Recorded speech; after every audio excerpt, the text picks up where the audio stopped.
বোন, কতগুলো মানুষের সাথে এখন পর্যন্ত আপনি ধরছেন বা সন্দেহ হয়েছে? হ্যাঁ, এটা যদি বলতে যাই, যদি নর্মালি বলি 100-র উপরে। পরশুদিন আমাকে বলতেছে এটা শয়তানে করাচ্ছে। কি করাচ্ছে? শয়তানের উসিলায় সে করতেছে। কোথায় শয়তান? মানে তার ভাষ্য মতে। ভাই, যে মানুষ অন্য একজনের সঙ্গে বিছানায় শুয়ে এসে বলবে এটা শয়তানে করছে, এর চেয়ে বড় শয়তান আর হইতে পারে কেউ? এবং you are trusting him again and again and again. আপনি নির্লজ্জ মানুষ। মনে হয় 100টা মেয়ের সাথে সে প্রেম করতেছে আপনার জানা মতো, এবং তারপরে আপনি এখনো টেনশন করেন যে সেই লোকটা কোথায় ঘুমাবে। সমস্যা তো আপনার। আপনি প্রশ্রয় দিয়ে তারে এই ক্যারেক্টারে আনছেন। হ্যাঁ, এটা সে বলছে যে আমার জন্য সে নষ্ট হয়েছে। তাই তো তো মনে হয় না যে আপনি অনেক আদর করে আপনার স্বামীকে নষ্ট করছেন? হ্যাঁ, এটা আমি এখন বিলিভ করি। এটা আমার এখন মনে হয় যে হয়তো তখন আমি এই প্রশ্রয়টা না দিলে, বা তখন যদি আমি ফিরে আসতাম, হয়তো এখন আমি সুন্দর একটা লাইফ আমার। হাজবেন্ড সংসার চালাবে, এটাই তো এই উপমহাদেশের নিয়ম। হ্যাঁ, সেখানে আপনি বাসা ভাড়া দিচ্ছেন, খাওয়ার বিল দিচ্ছেন, সব দায়িত্ব আপনি পুরুষ হয়ে গেছেন। তার একটা শর্ত ছিল, তার সাথে সংসার করতে হলে আমার 50-50 নিতে হবে। আর আপনি সেই শর্ত মাইনেও নিলেন। 25 তারিখে বিয়ে হওয়ার পরে, বিয়ের 3 দিনের মাথায় হচ্ছে ওর ফোনে একটা কল আসে। তো ওয়াশরুমে ছিল, আমি ওর ফোনটা রিসিভ করার পরে অপর সাইড থেকে একটা মেয়ে মানে কথা বললো। তো আমাকে জিজ্ঞেস করলো আপনি কে? পরে আমি বললাম আমি ওর ওয়াইফ। পরে বললো ও বিয়ে করছে? পরে আমি বললাম হ্যাঁ, ও তো বিয়ে করছে, 3 দিন হয়ে গেছে। বলে আমাকে তো বললো না। পরে আমি বললাম আপনি কে? পরে বললো আমি ওর গার্লফ্রেন্ড। তো বাসা নেওয়ার পরে বেবি কনসিভ হয়ে যায়। বেবি কনসিভ হয় বলতে প্ল্যানিং করেই ও নেয়। নেওয়ার পরে যখন 1-1.5 মাস পার হয়ে যায়, ওই টাইমে ও বলে বেবিটা রাখবে না। আমাকে বলতেছে তুমি বেবিটা নষ্ট করে ফেলো। আমি অটি রুমে থাকা অবস্থায় ওই সেমের সাথে কথা বলতেছে। এটা আমি হচ্ছে সিজারের যখন বাসায় গেলাম তখন ওদের কনভারসেশন দেখলাম, ওই মেয়ের সাথে আমার কথা হইলো। তখন আমার বাচ্চার বয়স 2 দিন কি 3 দিন। আমি যেদিন আপনি সিজারে, আপনার হাজবেন্ড বাইরে পরকে করতেছে? হ্যাঁ, মেসেজিং এ সে কথা বলতেছে সেই মেয়ের সাথে। আমি আবার রাগ উঠলে তুই তোকারি করতাম, খারাপ ভাষায় গালি দিতাম না, বাট তুইটাই ইউজ করতাম। তো আমি বললাম তুই মানে তুই এখন বাইক নে, বাইক নিয়ে চলে আয়, আমি বাইক ভাড়া আমি দিয়ে দিব। তুই বাইক নিয়ে চলে আয়, জ্যামে বসে থাকতে হবে না। ওর কথা বাইক নিয়ে আসবে না, কেন এত টাকা খরচ করবে বাইক দিয়ে। তো এক পর্যায়ে কথার কাটাকাটি তো হচ্ছে, আমাকে তালাক দেয়। কিভাবে? ফোনের ভিতরে। তো দেওয়ার পরে হচ্ছে আমি ফোন কেটে দিই। মানে 3 তালাক নাকি ওর ভাষ্য মতো দিয়ে দিচ্ছে 3 তালাক, বাট আমি 2টা শোনার পর আমি রাগ করে ফোন কেটে দিই। অবশ্যই আমি তোর সাথে সংসার করবো না, আমি তোকে তালাক দিলাম। তো এখন কিছু হইলেও এইটা বলে হারাম সম্পর্কে আছে। মানে ধরেন কোনো একটা মেয়ের সাথে আমি ধরছি, ওইটা ডিনাই করার জন্য সরাসরি বলে উঠবে আমি হারাম সম্পর্কে আছি। আপনি সাইন করে বিয়ে করছিলেন না? হ্যাঁ, ও তাহলে সাইনের জামানা। হারাম মানে মুখের ব্যাপার ছিল যখন মানুষ মিথ্যা কথা বলতো না, সত্য যুগ। কিন্তু আমার বাচ্চা হওয়ার পর কিন্তু একটা পার্সনও দেখতে আসে নাই। কেউ আসে নাই দেখতে? না, কেউ দাদাবাড়ির কেউ আসে নাই? কেউ আসেনি। কি বলেন আপনি? আমার বাচ্চা হওয়ার পরে আপনার বিয়ের সময় ছিল না তারা? সবাই ছিল। তাহলে বাচ্চা হওয়ার সময় থাকবে না কোন আঙ্গিকে? বাচ্চা আসার সময় তাদের ইচ্ছা ছিল মানে 2-3 দিন পরে আসবে। মানুষ আদরে সন্তান নষ্ট করে শুনছি, কিন্তু আপনি আদরে আপনার হাজবেন্ডকে নষ্ট করছেন। I don't know what to say, I really don't know. গতকালকে রাত্রে যখন আসছে জামা কাপড় নিতে, ওর আমার বাচ্চাটা শোয়া, ও মানে মাথায় ধরলাম, আমার সাথে ওর ঝামেলা। বাচ্চার প্রতি তো এক্সট্রা একটা মায়া থাকবে, যে মাথায় হাত দিয়ে যায় বা ঘুমাচ্ছে। ও মেয়ের দিকে মানে মেয়ের কাছেও গেল না, ও জাস্ট ব্যাগটা নিল, নিয়ে বের হয়ে। একটা বাপ তার ছোট মেয়ে বাচ্চাকে আদর করবেন, এটা হইতেই পারে। এমনকি পরশুদিন যখন ও যায়, আমার মেয়ে প্রচন্ড পরিমাণে কান্না করতেছিল যে বাবা আমি তোমার সাথে যাব। মেয়ের পায়ে চুমু দেয় সব বাবারা, সারাটা দিন কোলের মধ্যে করে বুকের সাথে জড়ায় রাখে। আমি ওকে বুঝাইতাম যে আমার মেয়ে বাহিরে যখন দেখে যে তার বাবারা ঘুরতেছে, আপনি তো সপ্তাহে একটা দিন সময় আমার মেয়ের জন্য বের করতেই পারেন। তার কথা ছিল তাই, সে ব্যস্ত মানুষ, তার মাথায় হাজার টেনশন, তুমি ঘুরতে যাও মেয়ে নিয়ে। এত হাজার টেনশন যে বাসা ভাড়াও দিতে পারে না, ব্যবসা করে দিচ্ছে, তার ভাগেরটা দিচ্ছে সে। এরকম পুরুষ কোনো ঘরে না আসুক, আমি আল্লাহর কাছে দোয়া করি।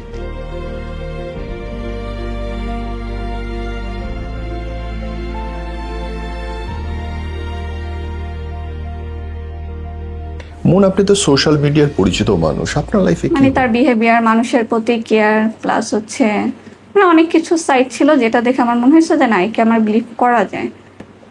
তা আমি বললাম যে ঠিক আছে, যেহেতু আপনার আমাকে ভালো লেগেছে প্রপোজের পরে, যে আমি এইভাবে করবো না, যদি আমার ফ্যামিলির কাছে বিয়ের প্রপোজাল পাঠান, দেন তাদের যদি মনে হয় যে না এখানে তোমার করা উচিত, তাহলে আমি করব।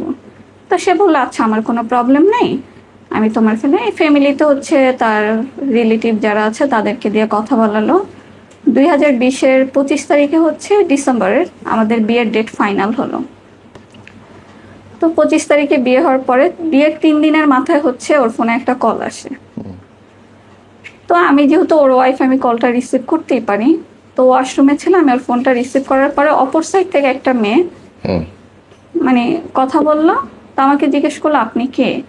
পরে আমি বললাম আমি ওর ওয়াইফ। পরে বললো ও বিয়ে করছে? পরে আমি বললাম হ্যাঁ ও তো বিয়ে করছে, 3 দিন হয়ে গেছে। বলে আমাকে তো বললো না। পরে আমি বললাম আপনি কে? পরে বললো আমি ওর গার্লফ্রেন্ড। তখন আমি শুনে অবাক হলাম, কারণ ও আমাকে বলছে যে ও কোনো রিলেশনে নেই বা ও কখনো রিলেশনে জড়ায়নি, ওর লাইফে কেউ ছিল না, আমি ফার্স্ট। তো বলার পরে মেয়ের থেকে আমি অনেক কিছু জানতে পারলাম, যে ও মেয়ের থেকে টাকা এনেছে, গোল্ডের কিছু মানে ওর বোনের ছেলে মেয়েদের দেওয়ার জন্য গোল্ডের গিফট এনেছে। তো যেহেতু আমার বিয়ের 3 দিন, আমি আমার ফ্যামিলিকে এটা জানাতে পারিনি, যেহেতু আপনার জামাইকে শেয়ার করলেন? ও আমার পাশেই ছিল। যখন মেয়েগুলো বলতেছে, তখন আমাকে ওই মেয়ে বলতেছে তোমাকে কি রাস্তা থেকে নিয়ে আসছো? ওর সামনে ফোনে এই কথাটা আমাকে বলতেছে। তখন আমি বললাম যে আপনি রাস্তা বলতে কি মেন করতে চাচ্ছেন? মানে আমার কথা বা আমার কোনো কিছু দেখে কি আপনার মনে হয়েছে যে আমি রাস্তা থেকে উঠে আসছি? এরকম গালি কেন দিল?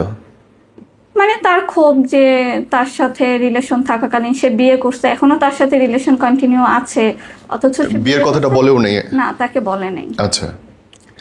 তো যখন আমি বললাম যে এই মেয়ে কি বলতেছে, ও তখনই আমার সাথে মিসবিহেভ শুরু করলো, মানে পারতেছে না আমার গায়ে হাত তুলতে। তো আমি ওর ছোট বোনকে কল দিলাম যে দেখো একটা মেয়ে এরকম কল দিছে, তোমরা নাকি বিষয়টা জানতাম, বাট আমাকে তো কখনো বলে নাই। পরে বলতেছে ভাবি জানতাম, কিন্তু ওই মেয়ে ম্যারিড, ওই মেয়ের 3টা বাচ্চা আছে, হাজবেন্ড কি করে? হাজবেন্ড বাহিরে থাকে। যখন আমরা এই বিষয়টা জানতে পারছি তখন আমরা এই জিনিসটা মেনে নেই নাই। বলছে মেনে নেওয়া নাই ঠিক আছে, বাট এটা তো আমাকে জানানোর দরকার ছিল। সে ম্যারিড, সে পরকিয়া করছে তোমার ভাইয়ার সাথে, তোমার ভাইয়া আনম্যারিড। তো এই বিষয়টা এখানে ও সরি টরি বললো যে নেক্সট টাইম আর হবে না, ক্ষমা চেয়ে নিল। আর আমিও ভাবলাম যেহেতু বিয়ে হয়েছে এই মুহূর্তে একটা সিক্রেট, আর ও পছন্দের বিয়ে, আমি আমার ফ্যামিলিকে বিষয়টা জানাইনি।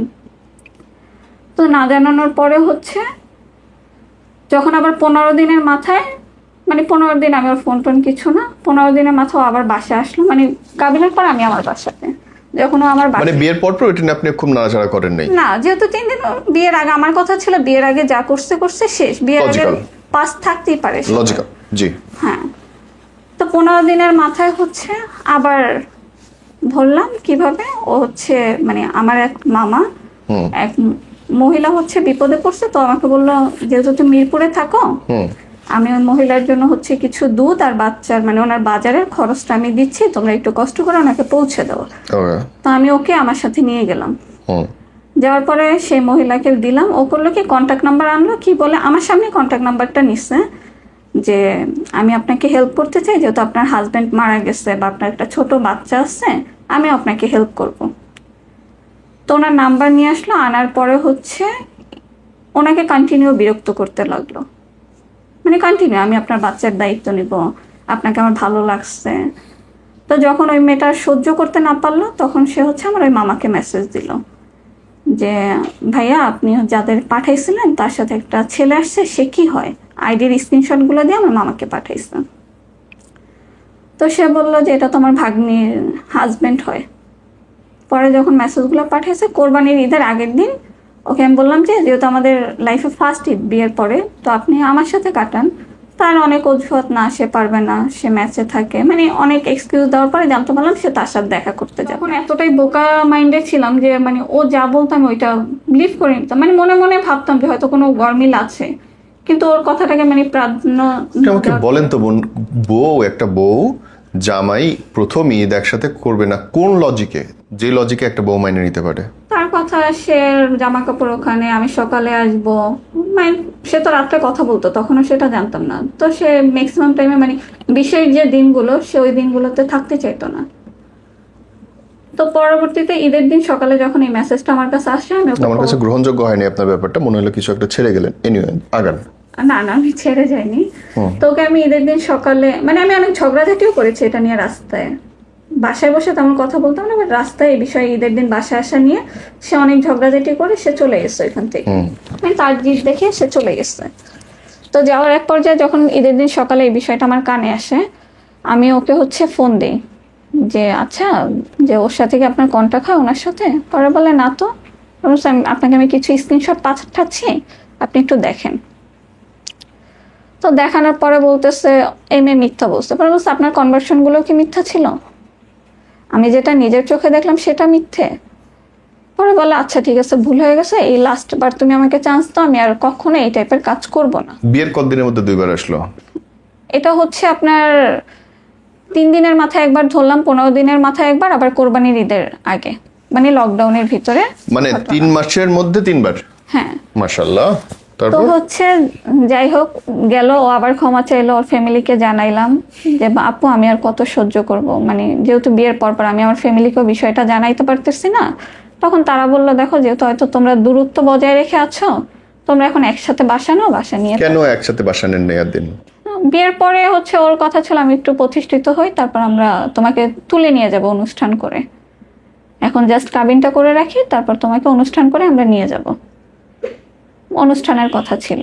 আচ্ছা। তো যখন দেখলাম যে না ওরা এইগুলো মানে কমতেছে না, তখন সবাই বললো যে তোমরা একসাথে থাকো, হয়তো তারপর ঠিক হয়ে যাবে। তো আমি তখন মোহাম্মদপুরে বাসা নেই, ও মোহাম্মদপুরে থাকতো। তো বাসা নেওয়ার পরে বেবি কনসিভ হয়ে যায়। বেবি কনসিভ হয় বলতে প্ল্যানিং করেই ও নেয়। নেওয়ার পরে যখন 1-1.5 মাস পার হয়ে যায়, ওই টাইমে ও বলে বেবিটা রাখবে না, আমাকে বলতেছে তুমি বেবিটা নষ্ট করে ফেলো। আমি বললাম যে না, আমি যেটা যদি অনিচ্ছাকৃত হইতো তাহলে আমি মানতে পারতাম যে না আপনার এখন প্রতিষ্ঠিত হন নাই বা কিছু প্রবলেম আছে, দোকান নিচ্ছেন, আমি সেই ক্ষেত্রে মানতে পারতাম, বাট যেটা আপনি প্ল্যানিং করে নিচ্ছেন সেটা আমি কেন নষ্ট করব? তো বললো না আমি চাইনি, তুমি মিথ্যা কথা বলতেছো, এটা প্ল্যানিং। যখন ওর বড় বোনদের ডাকলাম বা ওর রিলেটিভ ডেকে একসাথে বসাইলাম, তখন ও সেটা পুরোটা না স্বীকার, যে আমি এই বেবিটা চাই নাই, এই বেবিটা আমি রাখবো না, আর ও যদি রাখে তাহলে এই বেবির দায়িত্ব সম্পূর্ণ ওর, এবার বেবির দায়িত্ব আমি নিতে পারবো না। তো এক পর্যায়ে মানে এরকম ঝগড়া চলতেছে 1 সপ্তাহের মাথায়, ও কথা কাটাকাটির এক পর্যায়ে আমার পেটে লাথি মারে। তো এটা আমি মেনে নিতে পারি নাই, আমি সাথে সাথে আমার বাবার বাসায় ওই ফার্স্ট আমি কল দিই, দেওয়ার পরে বলি যে আব্বু আমি এখানে থাকবো না। পরে বলে কেন? পরে আমি বললাম এরকম এরকম, ও না স্বীকার যাচ্ছে যে ওই বাচ্চাটা চায় না নষ্ট, বাট আমি নষ্ট করব না, তাতে যদি আমার সাথে সংসার না করে না করুক, আমার প্রবলেম নেই, বাট আমি আমার বেবি নষ্ট করব না।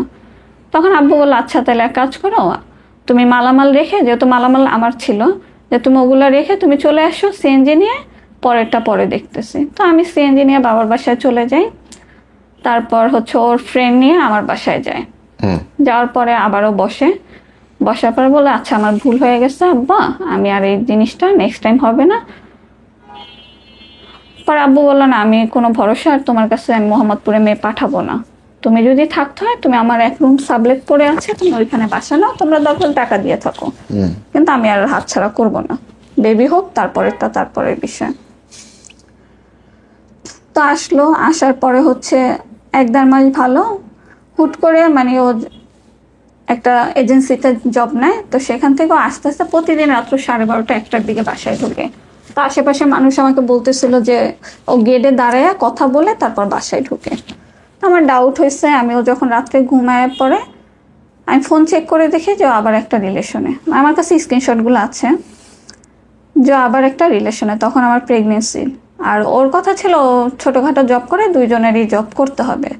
তো আমি ট্রাভেলস এজেন্সি তারপরে এনজিও বিভিন্ন জায়গায় কাজে ট্রাই করে প্রেগনেন্সির অবস্থায় সামনের দিকে ব্যাগ ঝুলায় যাতে কেউ বুঝতে না পারে যে আমার রানিং, কারণ এই টাইমে কোথাও জবের থাকে না।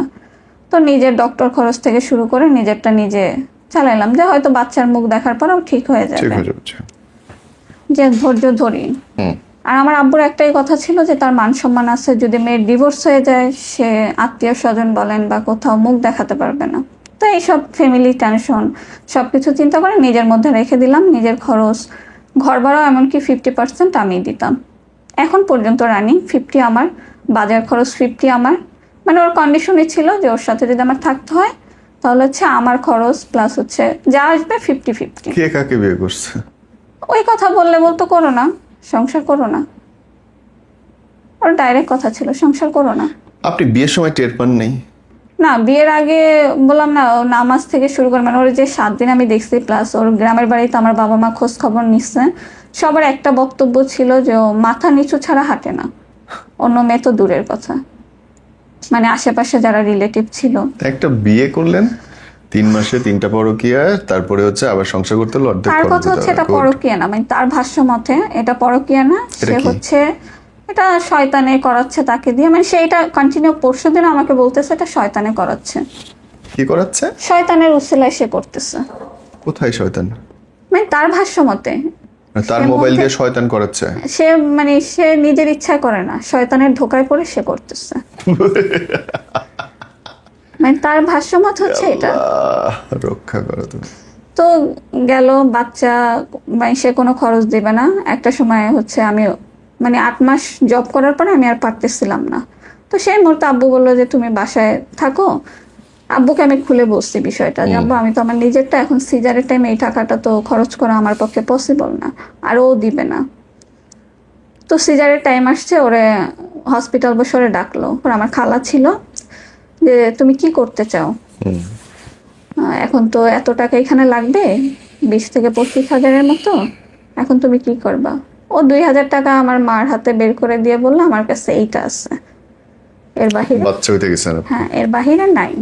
আল্লাহ মাফ করো। তো ওই মুহূর্তে যেহেতু আমি সিরিয়াস কন্ডিশন, মোহাম্মদপুরে ওই যে সরকারিতে নিয়ে আসলো, তো আম্মু ভাবলো এখানেও যেহেতু সিজার করাইতে হবে, এখানে নর্মাল হবে না, তাহলে এত দূর থেকে আমি কেন যাতায়াত করবো, বাসার পাশেই সিজারটা করাই।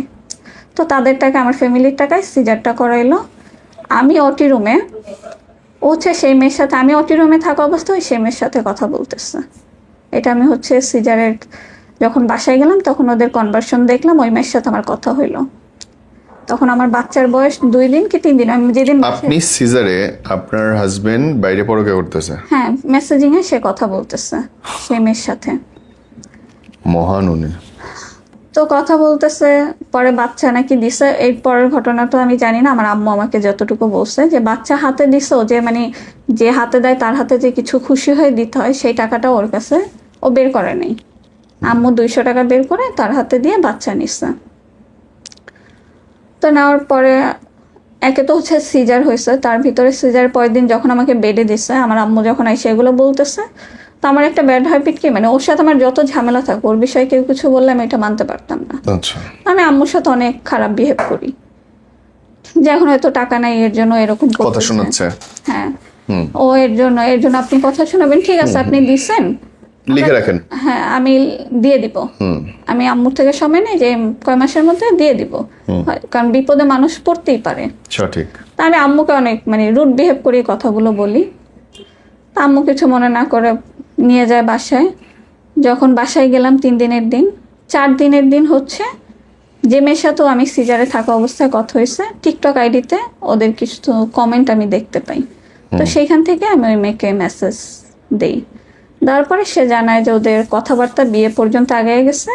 মেয়ে হচ্ছে সিলেটের, ও বলছে ওর গাড়ি আছে, মানে ওই মেয়ের সাথেও যমুনায় দেখা করতে গেছে ওর ফ্রেন্ডের গাড়ি নিয়ে। তো সে জানতো না এটা ফ্রেন্ডের গাড়ি। তখন আমি ওনাকে সব খুলে বললাম যে আপু ওর গাড়ি তো দূরের কথা, ওর বর্তমানে জবটা পর্যন্ত নাই। পরে বলে আপু ও তো আমাকে বলছে ওর গাড়ি আছে, ওর কোনো কিছুর অভাব নেই, ও আমার সাথে এমনকি দেখা করতে আসছে গাড়ি নিয়ে। তখন বললাম যে এটা ওর ফ্রেন্ডের গাড়ি, তার বাসা গুলশানে, ও সেই ফ্রেন্ডের গাড়ি নিয়ে বিভিন্ন জায়গায় ঘুরতে যায়। তো জানার তো ব্যাগটা গুছায় বের হয়ে যাচ্ছে। তো আমি আবার ওকে মেইন গেটে আটকাতে গেছি। আটকাতে যাওয়ার পরে ও কি করলো, আমাকে ধাক্কা মেরে ফেলে দিল। তখন আপনার বাচ্চা বয়স কয়দিন? 3 দিন, ওই যে যেদিন বাসায় আসলাম তার পরের দিন। মানে তখনও সেলাই শুকায় নাই? না, সেলাই অবস্থায়, আমি অনেক অসুস্থ। তো আমাকে ধাক্কা মেরে ফেলে দিল। তো আমি চিৎকার করে ওঠার পরে, মানে যেহেতু খুব ইনস্ট্যান্ট জিনিসটা হয়েছে, আমার ছোট বোন আছে, আমার খালামণি আর আমার আম্মু, আমার খালামণির কোলে বাচ্চা, আয়শা কলারটা ধরছে যে তুমি কি শুরু করছো। আর আমার বোন ঘুমেছিল, ও কিছু বুঝতে না পেরে আয়শা পিঠের মধ্যে একটা থাপ্পড় দিয়ে বসছে। যে মানে আমি পড়ে গেছি, ওইটা ওনারা মানে নিতে পারে নাই, যে কাঁচা সেলাই যদি কোনো একটা দুর্ঘটনা ঘটে যেত। তো এইটাকেও কি করলো, ওর বাসায় ফোন দিয়ে বানাইলো যে আমাকে ধরে মারছে। মানে ও বাসায় ফোন দিয়ে যা তা বানায় বললো যে আমাকে মারছে, তারা আমাকে নির্যাতন করছে, আমার কোনো নাই। তো ওই মুহূর্তে বাসা থেকে বের হয়ে গেল। রাত্রেবেলা ওর বাবা, ওর দুলা ভাই, ওর রিলেটিভ নিয়ে আমার বাসায় আসলো, কিন্তু আমার বাচ্চা হওয়ার পর কিন্তু একটা পার্সনও দেখতে আসেনি। কেউ আসে নাই দেখতে? না, কেউ দেখতে দাদাবাড়ির কেউ আসে নাই? কেউ আসেনি। কি বলেন আপনি এটা? আমার বাচ্চা হওয়ার পরে আপনার বিয়ের সময় ছিল না তারা? সবাই ছিল। তাহলে বাচ্চা হওয়ার সময় থাকবে না কোন আঙ্গিকে? বাচ্চা আসার সময় তাদের ছিল মানে 2-3 দিন পরে আসবে, তা 4 দিনের আমার নাতি হইতেছে হসপিটালে, আমি যাব না?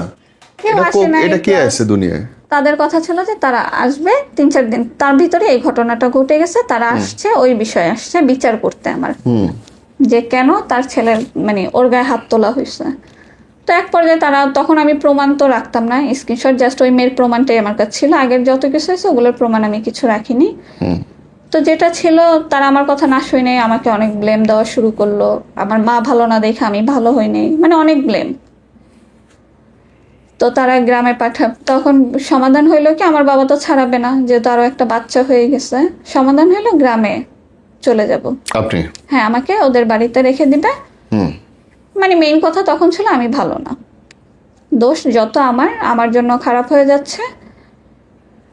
তো আমার বাবা মেনে নিল যে ঠিক আছে, মেয়ে আপনারা, আপনাদের বউ আপনারা গ্রামে নিয়ে যান, আমাদের কোনো প্রবলেম নেই।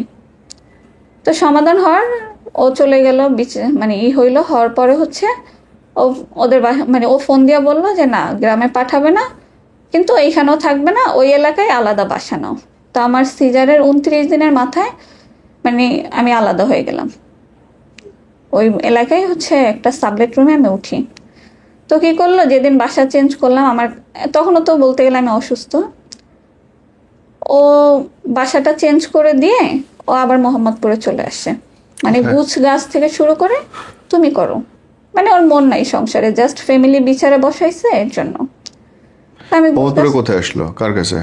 মোহাম্মদপুরে ব্যাচেলার থাকতো মেসে। তো আপনাদের তো ঘর আছে এখন, তাইলে চলে না, যাবে। ওর কথা মানে আমি গুছগাছ করবো, পরের দিনও জামা কাপড় নিয়ে একবারে চলে যাবে। ওই রাত্রেও আমাকে রেখে চলে আসে নতুন বাসায়? হ্যাঁ, ওই যে মেয়ে হওয়ার পর যে সাবলেট বাসাটা নেই ওটাতে। তো নেওয়ার এক পর্যায়ে আমি সব গুছগাছ করে, পরের দিনও আসে। আসার পরে আমার মা বাবা রাগ করে আমার বাসা আসে না। তো ওই অবস্থায় রান্না বাড়া, ধোয়া দেয়, মানে সব একা, ও কোনো লোকও রেখে দিবে না। এমনকি ওই মোমেন্ট হচ্ছে ভাই, আমি যেহেতু অসুস্থ ছিলাম, আমি লোন বলেন, তারপর অনেকগুলো ঋণের মধ্যে জড়াই গেছে, যেহেতু আমার খরচ আমার চালাইতে হয়েছে। ও আসলো, আমার ফ্যামিলিও আমার আসে না। তো বাসার পাশে যারা বললো যে তুমি এত সিরিয়াস কন্ডিশন, তোমার ফ্যামিলি, যেহেতু দিনের বেলা তোমার হাজবেন্ড থাকে না, তোমার ফ্যামিলি তো আসতে পারে। তো আমি বললাম না, ও এমন এমন কথা বলছে যে আমার ফ্যামিলি আসার পর্যায়ে নেই, হয়তো পাশাপাশি থাকে, আমি যেতে পারি, বাট তারা আমার বাসায় আসতে পারবে না। তো একা একা সব করলাম, কিন্তু ওর কথা ছিল ও আমার কোনো ঋণ দিতে পারবে না, আমি যে মানে নিজের খরচ চালানোর জন্য যে ঋণগুলো হয়েছে সেটা পারবে না। তো কি করলাম, আবার হচ্ছে 30 দিন, বাচ্চার যখন 1 মাস, কোরবানির ঈদের পরে আমি আবার হচ্ছে জবের খোঁজ করলাম। পরে না পেয়ে আমি একটা এনজিওতে জয়েন করলাম। করার পরে আমারটা আবার সেই 50-50, যা হবে তাই 50। মানে ওর কথা, ঢাকা শহর থাকতে গেলে 2 জনের ইনকাম করতে হবে। তো আমিও মেনে নিলাম, ঠিক আছে, যেহেতু আমরা মধ্যবিত্ত ফ্যামিলি, 2 জনের ইনকামের প্রয়োজন আছে।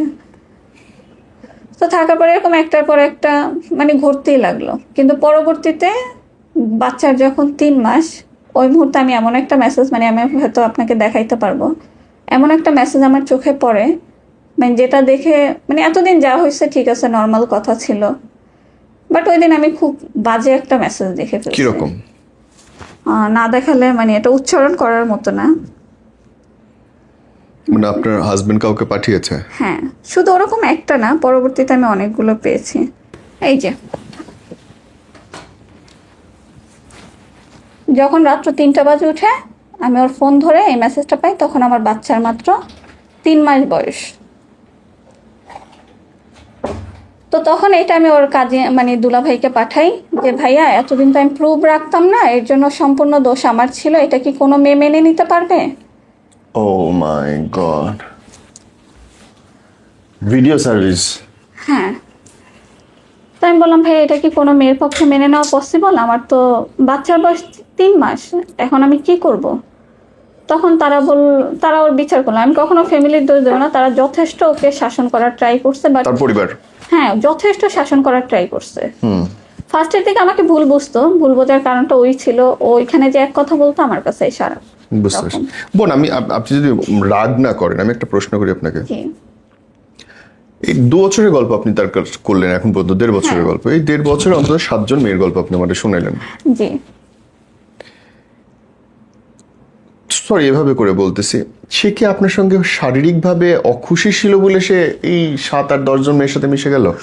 না ভাইয়া, এটা যখন সেই করতো তার কথা ছিল আমি কিন্তু তার একটাই কমন ডায়লগ ছিল, সে শয়তানের ধোকায় পড়ে এগুলো করছে। তাকে যখন আমি জিজ্ঞেস করতাম যে যদি আমাকে নিয়ে অখুশি থাকেন তাহলে আপনি আমাকে ছেড়ে দিতে পারেন, আমার কোনো প্রবলেম নেই, আমি কখনো বলবো না যে আমার বাচ্চার খরচ দেন বা আমার কোনো খরচ দেন, কিন্তু আমি এই রিলেশনটা আমি কন্টিনিউ, মানে আমি মানসিকভাবে আপনি তাকে কখনো জিজ্ঞেস করছিলেন যে আপনি কি আমার প্রতি অখুশি, হ্যাঁ আমি জিজ্ঞেস করেছি, অতৃপ্ত আমার শারীরিক মানসিক বা সংসারের প্রতি যে হ্যাঁ শ্রম আমি দিচ্ছি? জিজ্ঞেস করেছি, বাট তার এগুলো নিয়ে কোনো অভিযোগ সে ছিল কি না। বলছিল? তাকে আমাকে নিয়ে তার কোনো অভিযোগই ছিল না, কিন্তু তার একটাই হাসতে হাসতে বলতো এগুলো শয়তানের ধোকায় পড়ে আমি করতেছি, আমি ভালো হয়ে যাবো, আমাকে সুযোগটা দাও। ওকে, তাহলে সুযোগ দিতেন, আপনি ফোন সরাই নিতেন যে শয়তান তো ফোন দিয়ে করাচ্ছে, ঠিক আছে ফোন বন্ধ সে করো। ফোন দিবে না, তার বিজনেস তখন, এর মধ্যে সে ফার্মেসির বিজনেস ওপেন করে, তখন হচ্ছে তার কথা, তার বিজনেসের ক্ষেত্রে স্ক্রিন টাচ ফোনটা তার লাগে। হ্যাঁ, তো গেল, তারপর মাঝখানে ভালোই কাটতেছে আমার মতো, আমি সংসারে খরচ করতেছি। সে ওই ঘটনার পরে যখন তার ফ্যামিলি বলল যে ভাইয়া আপনি ভালো হয়ে যান, যদি আপনি সম্পর্কে আমার বড় না হইতেন, ওর যে দুলা ভাই সে বলছে হয়তো বয়সে আমি বড়, কিন্তু সম্পর্কে বড় না হইলে আমি জুতা দিয়ে আপনাকে পিটাইতাম। আমি যে মেসেজটা মাত্র দেখলাম, যে এর আগে আমি ভাবিকে ভুল বুঝতাম যে হয়তো তার মধ্যেই দোষ, যে কারণে আপনার উপর মিথ্যে ব্লেম দিচ্ছে, তারা মনে করতো আমার অন্য কোথাও রিলেশন আছে, আমি ছাড়ার অজুহাতে এত কিছু তার বিরুদ্ধে বলতেছি, মানে ওর ফ্যামিলির ধারণা এটা ছিল। তো যখন এরপর থেকে আমি যতগুলো ছিল আমি প্রমাণ রাখার চেষ্টা করলাম, আমার ফ্যামিলিকে জানাইতাম না, কিছু হইলে আমি ওর ফ্যামিলিকেই জানাইতাম, প্রমাণ দেখাইতাম। তো এইভাবে কাটতেছে, ভাবলাম হয়তো ভালো হয়ে যাবে, একটার পর একটা মানে হাইস্ট গেলে 1 মাস ভালো, তারপর আবার মানে একটা মেয়ের সাথেও কন্টিনিউ করবে না, তার কথা নিত্য নতুন তার মেসেজিং এ, আর বউ হিসেবে আমি থাকবো। না আপনি বউ হিসেবে থাকবেন, আর প্রতি সপ্তাহে সপ্তাহে সে আলাদা আলাদা মেয়ে নিয়ে। হ্যাঁ, ঘুরতে যাবে কিনা আমি জানি না, ঘুরতে গেছে কিনা। ও ফার্মেসি দেওয়ার পরে ওর কাছে এক কাস্টমার আসে, আর ও একটা জিনিস কেউ আমাকে বউ হিসেবে কোথাও মানে ওর ফেসবুক বলেন বা হোয়াটসঅ্যাপ বলেন ও ছবি দিতে দিত না। কেন? আমারও না আমার মেয়েরও না, ওর কথা, ওর অনেক ফ্রেন্ড সার্কেল আছে, ওকে নিয়ে হাসাহাসি করবে বউর সাথে ছবি দেখে, তো এটা আমি ওকে কোনোভাবেই বুঝাইতে পারতাম না।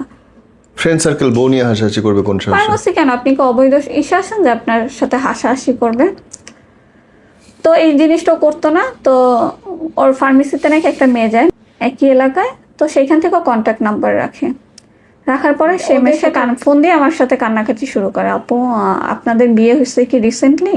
বলছে না আমার বিয়ের বয়স তো 6 বছর। আমার বাচ্চার এই বয়স 4 বছর। আমার বাচ্চার বয়স তখন 3.5 ছিল, যে এত বছর। পরে বলে আপনি কি এলাকায় থাকেন না? পরে বলছে হ্যাঁ আমার বাসা তোর ফার্মেসির পাশেই। পরে আমি বলি তুমি কে? পরে বলতেছে আপু ওর সাথে আমার রিলেশন 2 উইক হয়ে গেছে, 2 সপ্তাহ। ওর বোনের মেয়ের বিয়ে হয়েছে, সেদিনও তো আমার সাথে রাত্রে 1টা বাজে, তাহলে আপনি থাকতে 1টা বাজে কিভাবে কথা বলে ঘরে? মানে ওর মেয়ের লজিক ছিল কথায়, আপনাকে তো কখনো আমি দোকানে দেখি নাই। পরে বলছে না আমি তো দোকানে যাই, হয়তো আমি যে টাইমে যাই ওই টাইমে তুমি আমাকে দেখো না, বাট আমি ওর দোকানে যেয়ে বসি, এমন করে আশেপাশে সবাই জানে, বাচ্চা যায়, তাহলে তুমি কিভাবে জানলা না? তুমি খোঁজ নিবা না? একটা ছেলের সাথে তুমি বিয়ে পর্যন্ত আগায়া যাচ্ছ, তোমাকে এনআইডি কার্ড নিয়ে বের হইতে বলতেছে। তখন ওই মেয়ে ওদের 2 জনের কিছু কনভারসেশন আমাকে পাঠায় যে জান তুমি এনআইডি নিয়ে বের হও। ওদের প্ল্যানিং ছিল ওরা বিয়ে করবে, ওই মেয়ে জব করবে, ও এত টাকা ঋণ আছে 2 জন মিলে শোধ করবে, এটা ওদের প্ল্যানিং হয়ে গেছে। আর ওই মেয়েও পটে গেছে, সে এনআইডি কার্ড নিয়ে বের হয়ে যাবে। তো যেদিন বের হবে তার আগের দিনই মানে এরকম একটা ঘটনা। তো আমি বললাম তোমাদের বিয়েতে সাক্ষী কে থাকবে, এগুলো কিছু বলছো? ওর ফ্যামিলি থাকবে কি না বা কিছু? হ্যাঁ বললো তো ওর বোন জামাই থাকবে।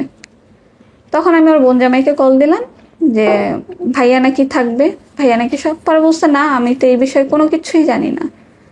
তখন আমি বললাম আচ্ছা বলো তোমাদের সাথে কি কিছু হয়েছে যে তুমি এত মানে কান্নাকাটি করতেছো? 2 সপ্তাহের রিলেশনে তো এত কান্নাকাটি করার কথা না।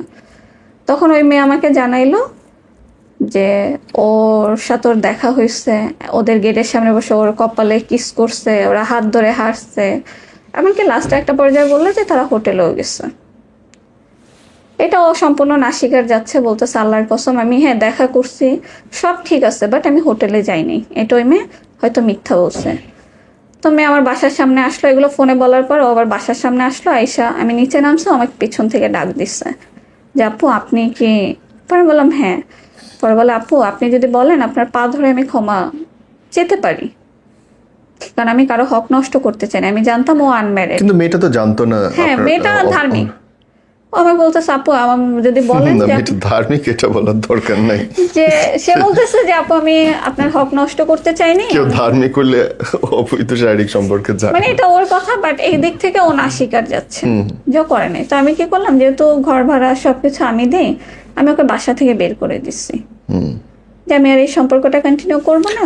ওনার নিজের ডিসপেন্সারি এসে, তাইলে তার বাসা ভাড়া আপনি কেন দিচ্ছেন? সে হচ্ছে মানে দোকান যেটা দিছে সম্পূর্ণ লোনের উপরে দিছে। কিন্তু সংসার আপনি কেন চালাবেন? এটা তো পুরুষের কাজ, আপনি হেল্প করতে পারেন, ফাইন।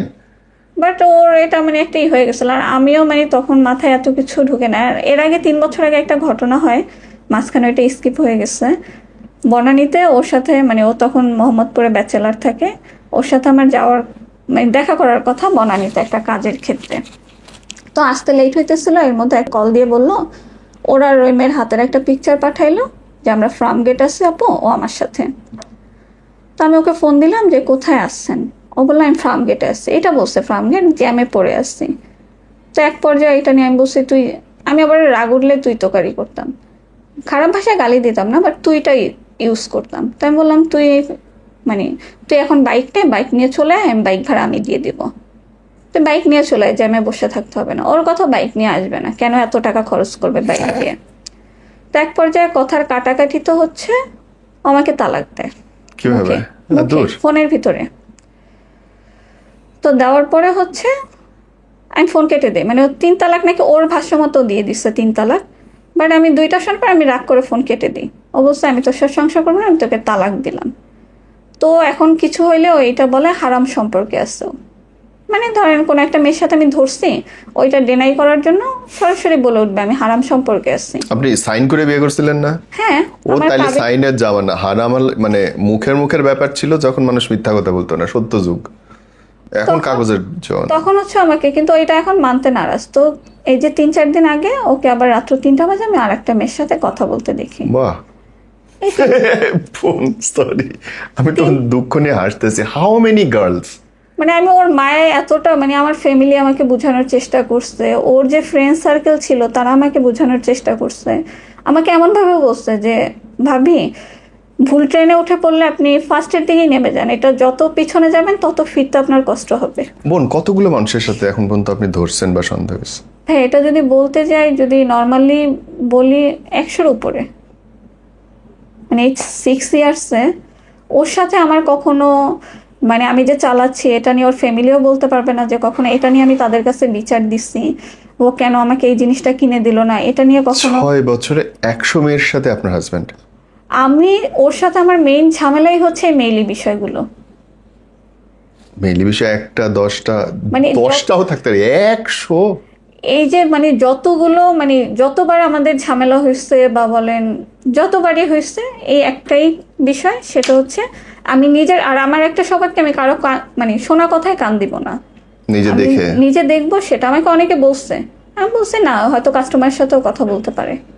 ও বাসায় আসলে আবার জিজ্ঞেস করছে যে এই মানুষটা এই কথাটা বলছে যে আপনি নাকি রাস্তায় দেখছেন, বলে হ্যাঁ কথা বলতে পারি না, কাস্টমার ফোন দেয়, এই ফোন বোন, দেয়। কোথাও মনে হয় না যে আপনি অনেক আদর করে আপনার স্বামীকে নষ্ট করছেন? হ্যাঁ এটা আমি এখন বিলিভ করি। এটা আমার এখন মনে হয় যে হয়তো তখন আমি এই প্রশ্রয়টা না দিলে বা তখন যদি আমি ফিরে আসতাম, হয়তো এখন আমি সুন্দর একটা লাইফ আমার হাজবেন্ড সংসার চালাবে, এটাই তো এই উপমহাদেশের নিয়ম। হ্যাঁ সেখানে আপনি বাসা ভাড়া দিচ্ছেন, খাওয়ার বিল দিচ্ছেন, সব ওই দায়িত্ব তার আপনি। আপনি একটা- পুরুষ হয়ে গেছেন, তার একটা শর্ত ছিল, তার সাথে সংসার করতে হলে আমার 50-50 নিতে হবে। আর আপনি সেই শর্ত মাইনাও নিলেন। মানে তখন আমার মধ্যে কি কাজ করছে আমি জানতাম না। এখন আপনার মধ্যে কি কাজ করে? এখন পর্যন্ত মানে এই যে এত কিছু হয়ে গেছে, তারপরেও কালকে রাত্রে বের হয়ে যাওয়ার পরও মানে এটা ও কোথায় ঘুমাবে কি করবে আমার বোনদের কাছে ফোন দিচ্ছি যোগ এসছে কিনা কোথাও বা রাস্তায় আছে কিনা, আপনি নির্লজ্জ মানুষ। তো মনে হয় 100টা মেয়ের সাথে সে প্রেম করতেছে আপনার জানা মতো, এবং তারপরে আপনি এখনো টেনশন করেন যে সেই লোকটা কোথায় ঘুমাবে। সমস্যা তো আপনার, আপনি প্রশ্রয় দিয়ে তারে এই ক্যারেক্টারে আনছেন। হ্যাঁ, এটা সে বলছে যে আমার জন্য সে নষ্ট হয়েছে। তাই তো। যখন ওর ফ্যামিলি পরশুদিন আসছে, আসার পরে ওকে বলতেছে যে ভাই আপনার ক্যারেক্টার ঠিক করেন। সে আমার আত্মীয় কেউ হয় না যে আমি তার সাপোর্টে কথা বলবো। হ্যাঁ, ফার্স্টের দিকে আমি তাকে ভুল বুঝছি, আপনি কিন্তু আমার রিলেটিভ,